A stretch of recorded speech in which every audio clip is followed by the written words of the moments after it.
नमस्कार मित्रों, कैसे हैं आप। उम्मीद करता हूं बहुत अच्छे होंगे। वर्तमान समय में आज जो कुछ हो रहा है निश्चित तौर पर या मानव जाति के ऊपर एक बहुत बड़ा सवाल खड़ा कर रहा है। किसने अपेक्षाएं की थी कि पति पत्नी का संबंध ऐसा हो सकता है।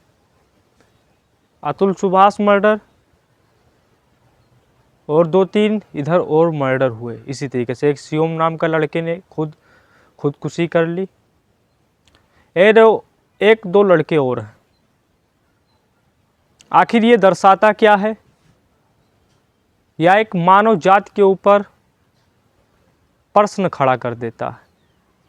वह प्रश्न ऐसा प्रश्न है कि क्या अब वो संबंध खत्म हो चुके हैं जो संबंध पहले होते थे। कितनी गंभीरता का बात है, कितनी गंभीरता का विषय है कि प्रेम का प्रसार धीरे धीरे खत्म हो रहा है। निश्चित तौर पर प्रेम अब धीरे धीरे खत्म हो चुका है। किसी के प्रति अब इतना प्रेम नहीं है जितना प्रेम होना चाहिए। आखिर ये समस्याएं कब खत्म होंगी? ये समस्याएं जड़ से, समस्याओं का जड़ कहाँ पर है? समस्याओं का जड़ वहां पर है जब हम किसी को अत्यधिक वरीयता देने लगते हैं। औसत एक बहुत बड़े फिलॉसफर ने कहा कि आवश्यकता से अत्यधिक प्रेम देना घृणा के रूप में बदल जाता है। जब आप किसी व्यक्ति को आवश्यकता से अधिक प्रेम करते हैं तो वह प्रेम घृणा में बदलने लगता है। सेम यही तीनों कहानियां बताती हैं। ये तीनों कहानियां इसी बात को दर्शाती हैं कि आवश्यकता से अधिक इन पुरुषों ने अपनी स्त्रियों को प्रेम किया था।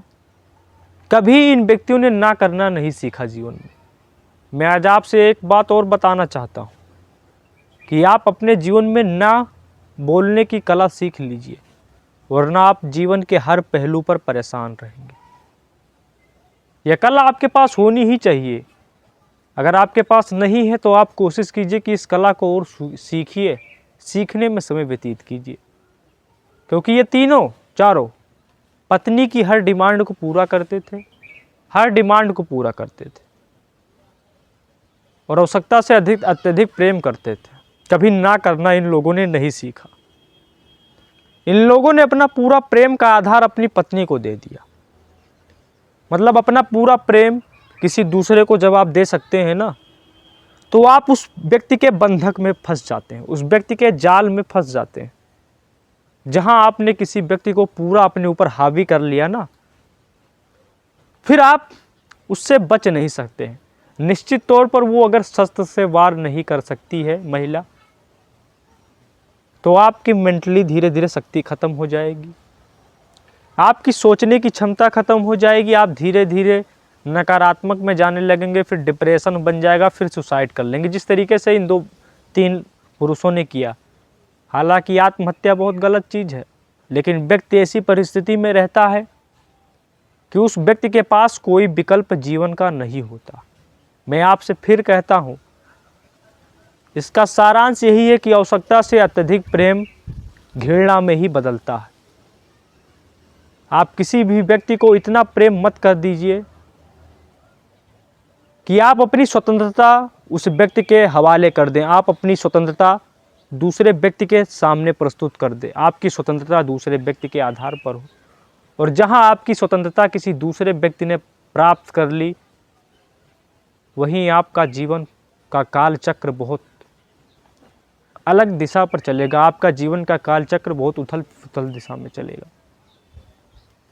मुस्कान मर्डर हुआ, मुस्कान ने जो किया हम जानते हैं, हम उसके ऊपर मीम्स बनाते हैं।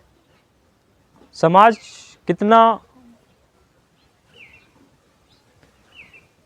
कितना निर्लज्ज हो चुका है, आप इसी बात से अंदाज़ा लगा सकते हैं कि जो मुस्कान मर्डर हुआ उसमें नीले ड्रम के ऊपर तमाम मीम्स बने हैं। मैंने देखा है उन मीम्सों को, मैं इसलिए बता रहा हूँ। मतलब जहाँ हम सिंपैथी देने से चूके हैं, हमें सिंपैथी देना तो आता ही नहीं है, लेकिन हाँ, मीम्स हम बनाना ज़रूर जानते हैं। जानते हैं ये घटनाएं आज हुई हैं, कल किसी और दूसरे व्यक्ति के साथ भी होंगी, परसों किसी और दूसरे व्यक्ति के साथ होंगी, क्योंकि घटनाएं कभी बदलती नहीं हैं। घटनाएं सामान्य रूप से और आगे बढ़ती चली जाती हैं अगर उसके ऊपर ध्यान नहीं किया गया, अगर उसके ऊपर चिंतन नहीं किया गया तो घटनाएं और रूप से बढ़ती चली जाएंगी। तमाम चीज़ें हैं जो उसने अपनी प्रेमिका के साथ किया, उसका प्रेम चल रहा था, किसी दूसरे के साथ अफेयर चल रहा था। मैं कहता हूँ उन लोगों ने भी बंधक बनाने की कोशिश की। आप किसी भी व्यक्ति से प्रेम ज़बरदस्ती नहीं करवा सकते। जीवन की सबसे पहली सिद्धांत याद रखिएगा आप कि प्रेम कभी भी किसी को ज़बरदस्ती नहीं हो सकता। प्रेम कभी किसी व्यक्ति को ज़बरदस्ती नहीं हो सकता। प्रेम का अर्थ है स्वतः स्वाभाविक चीज़ें। जब आपको प्रेम होगा तो स्वतः ही हो सकता है, और प्रेम को घृणा बदलने भी टाइम नहीं लगता। तो जहां आपने किसी को ज़बरदस्ती प्रेम करवाना चाहा कि मैं इतना खूबसूरत हूं, मैं क्रीम उरीम लगाया हूं, मैंने तमाम सौंदर्य के प्रसाधन लगाए हैं, मैं बहुत खूबसूरत हूँ, तुम मुझसे ही प्रेम करो, तो वहाँ पर प्रेम आपका चल नहीं सकता। हो सकता है कुछ दिनों के लिए चल जाए, कुछ साल के लिए चल जाए, बस उसके अलावा आपका प्रेम नहीं चल सकता है। पहली बात तो मैं आपको सलाह दूंगा कि जीवन में ब्रह्मचर्य की कोशिश करें, शादी ही ना करें। आप कहेंगे नहीं भारत देश को शक्तिशाली कैसे बनाऊंगा, तो भारत देश शक्तिशाली अभी यूथ की जगह पर है। जितने यूथ चाहिए भारत देश को सब यूथ हैं। लेकिन अगर आपकी इच्छा हो रही है कि मुझे अपने जैसे पुत्र की उत्पत्ति करनी है तो आप बिल्कुल उत्पन्न कीजिए, लेकिन आप अपने प्रेम का वशीकरण आपके हाथ में, वो आप दूसरों को देने की कोशिश ना करें। जहां आपने दूसरों को प्रेम का सौंदर्यीकरण दिया वहां आप चूक जाएंगे, अपनी ज़िंदगी से चूक जाएंगे। तो इसीलिए मेरा अनुरोध है, खुद से प्रेम करने की कोशिश करें।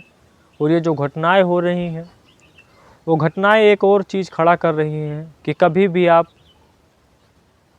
अगर आप का हर चीज़ मैच हो तभी आप शादी करें। अगर आपका थोड़ा सा भी मन में जागरूकता नहीं है किसी लड़की के प्रति, आज जिस प्रकार से भारत देश में शादियां हो रही हैं कि माता पिता के तय कराए जाने वाली शादियां, इन शादियों ने ही भारत देश को सबसे ज़्यादा बर्बाद किया है।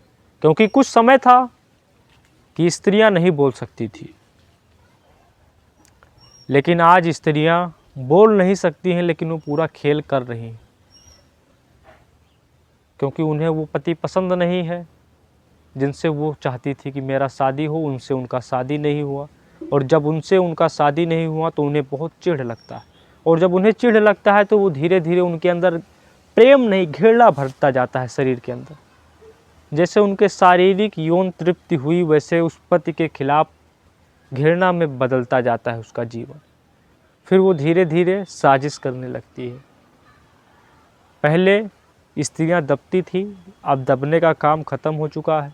तो इसीलिए जब शादियां होती हैं ना, मैं एक बात और एडवाइस दूंगा, जब भी आप किसी व्यक्ति से शादी करने का प्रयास करें तो सबसे पहला काम आप यह करें कि आप उस लड़की को समय दें कि तुम मुझको जानने का प्रयास करो, 6 मंथ में तुमको जानने का प्रयास करो। तभी आपके जीवन की शादी बहुत अच्छे तरीके से हो पाएगी, तभी आपका जीवन बहुत अच्छे तरीके से चल पाएगा। जहां आपने किसी भी व्यक्ति से विशेष से वैसे पिता माता के कहने पर शादियाँ की, तो आज भारत देश में जिस प्रकार से ये हत्याएं हो रही हैं, जिस प्रकार से ये हिंसाएं हो रही हैं, लगातार ये हिंसा बढ़ती ही जाएंगी। और इस हिंसा को बंद नहीं कर सकते हैं हम आप। इस हिंसा को बंद करने का केवल एकमात्र साधन यही है कि पहले खुद को एक दूसरे को जानने का प्रयास करें। जहां आपने एक दूसरे को समझ लिया 6 महीने के भीतर, वहां पर परिवर्तन होने लगेगा, वहां पर एक नई क्रांति आ जाएगी। तो उस क्रांति को लाने का प्रयास करें। और ये जो घटनाएं हो रही हैं, उस घटनाओं को रोकने का केवल एकमात्र साधन यही है